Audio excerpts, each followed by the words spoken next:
Você tem uma Bíblia aqui? Uma Bíblia? Tem certeza que não quer o quadrinho? É edição especial. Desculpa, mas nenhum super-herói faz o que Jesus faz. Jesus?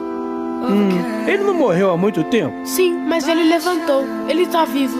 Eu comecei a ler a Bíblia. A senhora sabia que se acreditarmos em Jesus, podemos fazer as coisas que ele fez e coisas ainda maiores? Como Deus deixou isso acontecer? O que aconteceu? Meu bebezinho, ele é cego. Os médicos falaram que ele nunca vai enxergar. Se Jesus curou esse homem cego, pode curar o seu bebê. Você vai sentir o amor de Deus de um jeito poderoso. Agora vai pra casa e ora pelo seu bebê. Precisamos orar pro Miguel. Eu acredito que o Senhor pode curar o Miguel como curou o homem cego. Por favor, Jesus.